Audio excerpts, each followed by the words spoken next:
Welcome back to Session 5 of the JA Career Success Program.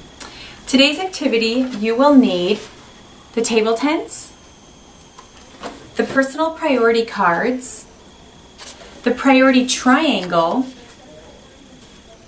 quote stickers, and the toolbox envelope once again. Today's activity is all about priorities and the importance for students to know what their priorities are and what they really want to make sure that they have in order to be happy and successful and to feel fulfilled in a future career. So the talking points in the introduction really walk them through some of the ideas about what their generation is going through with their potential career outlook. And it also stresses the importance of not just the importance of the students knowing what their priorities are so that they're happy in a job, but employers really want employees to know their priorities as well so that they are happy in their job, so that there isn't job turnover. So once again, as always, make sure that you share some personal examples of priorities that you have and that you've looked for in careers, as well as allowing the students to share any that they might have in priorities, even at the high school level, of some of the things they have chosen to do at high school and why they've chosen those things. And usually it comes back to priorities. After the introduction, the first step of the activity is to give each student a personal priority card sheet and allow them to work individually or with a partner to read through these various situations and to choose which one they would rather. So would they rather work indoors or would they rather work outdoors? They can circle, star, underline, whatever they'd like to do to indicate which one they prefer, and they're going to just work through this sheet and go through all of the different situations listed. If they don't have a strong opinion one way or the other, they can just go ahead and circle both or leave it blank. And if it ends up in one of their top 10 priorities at the end, they can resolve it at that time. So the first step is just to allow them to work together. They can individually make the decision, but sometimes it's nice to bounce off ideas and talk about the pros and cons with another person. So after they get that step completed, what you want to do is just talk about and highlight some of them. What I would encourage you to do is for you to circle your priorities and to think through this sheet and ask yourself how and what personal examples you have from your careers and jobs throughout the years that would give examples supporting one preference over the other. This way, what you can do is you can ask some of the students which ones were really easy to choose. Which ones did you struggle more with? You can point out as you're talking some of the highlights that you would like to point out that best represent some of your experiences as well.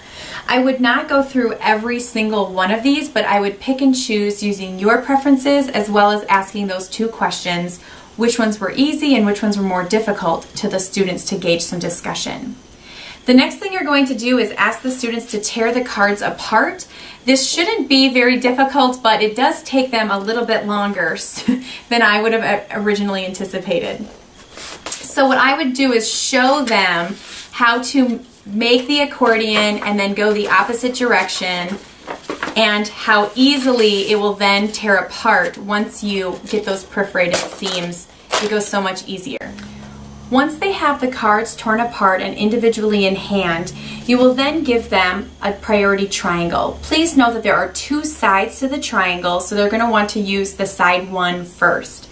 This is going to allow them to take this whole stack and break it down into what they feel is their high priorities and what is their low priorities. So you just want them to quickly look at each card and with their gut reaction, just say, is this a high priority for me or is this a low priority? Doesn't matter how many are on either side, they just need to get through their cards. So you're going to give them a few minutes to work individually to decide which side they want each card on.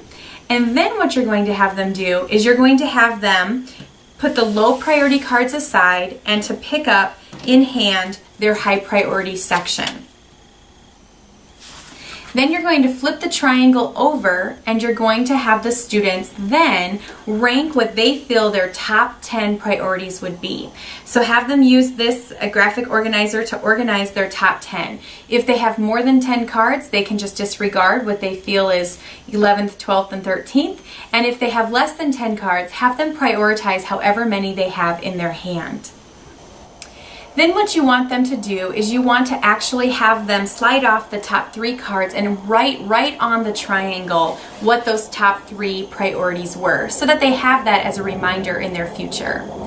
What I like to do is have the students go around and just list what is your top priority. So I had the students go and all share, and it was really interesting to see which ones were more common, which ones were unique, and kind of what their thinking was a little bit.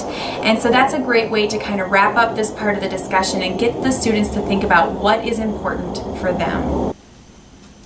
The last portion of this activity is to have the students look at the quote stickers and to have them consider which quote best reflects their priorities. What they can do is they can take the quote off and put it on the toolbox kit and under number 5. But what you might want to consider doing is cutting them apart, or encouraging the students to cut them apart or rip them apart if they want to take them with them. Some students might like to post them up in a locker or in their car visor. They might even want to post them on their mirror at their home to remind them of these great quotes and these great attributes that they have for their priorities. Enjoy session 5.